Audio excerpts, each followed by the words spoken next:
बिस्मिल्लाह अर्रहमान अर्रहीम। एक बादशाह की 7 बेटियां थीं। एक दिन बादशाह बहुत खुश होता है और अपनी 7 बेटियों को बुलाकर पूछता है कि मैं तुमसे एक सवाल पूछूंगा और अगर जवाब अच्छा लगा तो तुम्हारा मन चाहा इनाम भी दूंगा। सब एक कतार में खड़ी हो जाओ और एक एक करके बताओ कि तुम किसका दिया खाती हो और किसका दिया पहनती हो। 7 में से 6 बेटियों ने कहा कि अब्बा हजूर, आपका दिया खाते हैं और आपका दिया पहनते हैं और आप ही की वजह से ये हमारी शान शौकत है। ये सुनकर बादशाह बहुत खुश हुआ और सबको इसकी मनपसंद चीज़ें दे दी। जब सबसे छोटी बेटी की बारी आई तो उसने कहा कि मैं अल्लाह का दिया खाती हूँ और अपनी किस्मत का पहनती हूँ और ये मेरा नसीब है। बादशाह ये सुनते ही आग बगोला हो गया और कहने लगा कि ए कमबख्त, तूने मेरी नाशुक्री की है, तुझे इसकी सज़ा ज़रूर मिलेगी। शहज़ादी ने कहा, जो हुक्म अब्बा हजूर। बादशाह ने सिपाहियों को हुक्म दिया कि जाओ इसे जंगल में छोड़ आओ, मैं भी देखता हूँ कि ये मेरे बगैर कैसे अल्लाह का दिया खाती है और अपने नसीब का पहनती है। शहज़ादी से तमाम जेवरात वापस लिए गए और खस्ता हाल कपड़ों में बग़ैर किसी साजो सामान के बादशाह के हुक्म के मुताबिक जंगल में तन्हा छोड़ दिया गया। सब सिपाही शहज़ादी को छोड़कर वापस चले गए। शहज़ादी जंगल को देखने लगी। चारों तरफ दरख्त ही दरख्त थे और दोपहर से शाम होने वाली थी कि शहज़ादी ने सोचा कि क्यों ना लकड़ियाँ जमा कर लूँ ताकि रात को आग जलाऊँ। फिर कोई जंगली जानवर पास नहीं आएगा और रात भर गुजर जाएगी। शहज़ादी जंगल में लकड़ियाँ ढूंढने चल पड़ी। उसकी नज़र एक झोंपड़ी पर पड़ी जहाँ बाहर एक बकरी बंधी हुई थी और अंदर से खांसी की आवाज़ आ रही थी। पहले तो शहज़ादी बहुत हैरान हुई कि इतनी वीरान जगह पर झोंपड़ी। जब वो झोंपड़ी के अंदर दाखिल हुई तो क्या देखती है कि एक बूढ़ा ज़ईफ़ एक चारपाई पर लेटा है और खांसते खांसते पानी पानी पुकार रहा है। शहज़ादी इधर उधर देखती है तो कोने में एक पानी का घड़ा पड़ा हुआ होता है। वो गिलास में पानी भरकर बूढ़े ज़ईफ़ को पिलाती है। इतने में बूढ़ा ज़ईफ़ शहज़ादी से पूछता है कि बेटी, तुम कौन हो और इतने बड़े जंगल में अकेली क्या कर रही हो। तब शहज़ादी इसे सारा माजरा सुनाती है कि वो यहाँ तक कैसे पहुँची। बूढ़ा ज़ईफ़ इसे झोंपड़ी में ही रहने का बोलता है। वो कहता है कि मैं शहर में काम करता हूँ, सुबह चला जाऊँगा और 8 दिन बाद वापस आऊँगा। तुम यहीं रहो और झोंपड़ी में खाने का सामान है और नदी पास ही है, तुम वहाँ से घड़ा भर लिया करना। सुबह को बूढ़ा ज़ईफ़ शहर चला जाता है और शहज़ादी यहाँ अकेली झोंपड़ी में सब सफाई करके बकरी का दूध निकालती है। आधा अपने लिए रखती है और आधा बाहर एक कोने में बर्तन में डालकर रख देती है कि रात को कोई जानवर भूखा प्यासा होगा तो पी लेगा और फिर अंदर आकर सो जाती है। सुबह सवेरे जब शहज़ादी उठती है तो क्या देखती है कि दूध का बर्तन खाली है। पास एक लाल पड़ा है जो दिखने में बहुत ही नायाब और कीमती मालूम होता है और पास ही सांप के निशान भी नज़र आते हैं। तो शहज़ादी को याद आता है कि बचपन में सुना था कि जब कोई नायाब सांप बहुत खुश होता है तो एक ऐसा लाल उगलता है जिसकी कीमत हीरे जवाहरात से भी ज़्यादा होती है। शहज़ादी बहुत हैरान होती है और दिल में सोचती है कि शायद सांप भूखा था, इसलिए वो दूध पीकर खुशी में लाल छोड़ गया।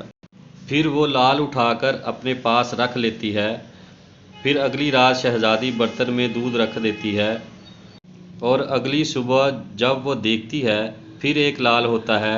ऐसे ही करते करते 7 दिन गुजर जाते हैं और शहज़ादी के पास 7 लाल जमा हो जाते हैं और उस दिन बूढ़ा ज़ईफ़ भी आ जाता है। शहज़ादी उसे लाल दिखाती है और सारा वाक़या बताती है और बूढ़े ज़ईफ़ को 3 लाल दे देती है और कहती है कि शहर जाकर ये लाल बेच दो और आते वक्त अपने साथ महल बनाने वाले मज़दूर ले आना। बाकी 4 लाल शहज़ादी अपने गले में माला के तौर पर पहन लेती है और कुछ ही महीनों में जंगल में एक आलीशान महल तैयार हो जाता है जिसमें बूढ़ा ज़ईफ़ और शहज़ादी रहने लगते हैं। ऐसा खूबसूरत महल जिसमें हर आराइश, नौकर चाकर, दुनिया की तमाम नेमतें موجود ہوتی ہیں۔ شہزادی جنگل میں لکڑی کی فیکٹری لگا دیتی ہے جس میں غریب کام کرتے ہیں اور ان کی روٹی بھی چلتی ہے۔ دیکھتے ہی دیکھتے جنگل شہر نما بن جاتا ہے اور دور دور تک دھوم مچ جاتی ہے کہ شہزادی بہت رحم دل ہے۔ یہ خبر ایسے ہی بادشاہ تک پہنچ جاتی ہے تو بادشاہ کے دل میں اشتیاق ہوتا ہے کہ دیکھوں تو صحیح کون سے ملک کی شہزادی ہے جس کی اتنی تعریف ہے۔ بادشاہ سپاہیوں کے ہاتھ پیغام بھیجتا ہے شہزادی سے ملنے کا۔ یہاں شہزادی کے سپاہی جب شہزادی کو بتاتے ہیں تو شہزادی یہ حکم دیتی ہے کہ بادشاہ سلامت ایک ہی شرط پر ہم سے مل سکتے ہیں کہ وہ اپنی تمام بیٹیوں کے ساتھ آئیں۔ سپاہی جا کر بادشاہ کو پیغام دے دیتے ہیں۔ ایک دن بادشاہ اپنی تمام بیٹیوں کے ساتھ شہزادی کے محل آ جاتا ہے۔ شہزادی ان سب سے چہرے پر نقاب پہن کر ملتی ہے اور ان کے لیے 7 رنگ کے کھانے پیش کرتی ہے اور ہر کھانے کے ساتھ اسی رنگ کا جوڑا زیورات پہن کر آتی ہے۔ محل کی شان و شوکت خوبصورت تھی اور شہزادی کا انداز بادشاہ کو باقی تمام شہزادیوں کو بہت حیران اور متاثر کرتا ہے۔ آخر میں بادشاہ شہزادی سے کہہ ہی دیتا ہے تم میری بیٹی کی جگہ پر ہو اور میں بھی تمہارے کہنے پر اپنی تمام بیٹیوں کے ساتھ آیا ہوں۔ پھر ہم سے یہ پردہ کیوں ہے؟ بہت اصرار پر شہزادی کہتی ہے کہ ٹھیک ہے میں تیار ہو کر آتی ہوں۔ سب شہزادیاں آپس میں سرگوشی کرنے لگتی ہیں کہ اتنی تو تیار ہے، اتنے مہنگے زیورات پہن رکھے ہیں، اب اور کتنا تیار ہو کر آئے گی۔ اتنے میں کیا دیکھتے ہیں دور سے ایک خستہ حال کپڑوں میں کوئی آ رہا ہے۔ اور غور کرنے پر بادشاہ کو یاد آتا ہے یہ ابھی زندہ ہے۔ میں تو سوچتا تھا کہ اسے جنگل کے جانور کھا گئے ہوں گے اور جب میں نے اپنے سپاہیوں کو اس کی خبر لینے بھیجا تھا تب انہوں نے یہی بتایا تھا کہ وہاں شہزادی کا کوئی نام و نشان نہیں ہے۔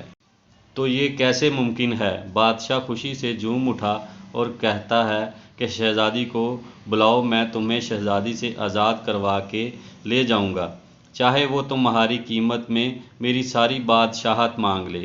یہ سنتے ہی شہزادی بولی نہیں ابا حضور، میں ہی وہی شہزادی ہوں۔ میں نہ کہتی تھی میں اللہ کا دیا کھاتی ہوں اور اپنے نصیب کا پہنتی ہوں، بس اسی اللہ نے مجھے کہاں سے کہاں پہنچا دیا ہے کہ آج میں آپ سے بھی زیادہ امیر ہوں۔ پھر شہزادی اپنا تمام حال بیان کرتی ہے کہ وہ اس مقام تک کیسے آئی اور دکھاتی ہے اپنے گلے کی مالا جس میں ابھی بھی 4 لال موجود ہوتے ہیں۔ یہ بات سنتے ہی باقی تمام شہزادیاں دل میں رقص کرنے لگتی ہیں اور سوچتی ہیں کہ اے کاش ہم نے بھی تب یہی کہا ہوتا کہ اللہ کا دیا کھاتی ہیں اور اپنے نصیب کا پہنتی ہیں۔ دوستو، ہمیشہ اللہ تعالیٰ کی ذات پر یقین رکھو، وہ جس حال میں بھی رکھے ہمیشہ شکر ادا کرو۔ دوستو، یہ ایک چھوٹا سا خوبصورت پیغام خاص طور پر ہمارے نوجوانوں کے لیے ہے۔ ہو سکے تو اسے شیئر ضرور کریں۔ شکریہ۔ مزید ایسی اچھی ویڈیوز دیکھنے کے لیے ہمارے چینل کو سبسکرائب کریں اور لائک کریں۔ شکریہ۔ اللہ حافظ۔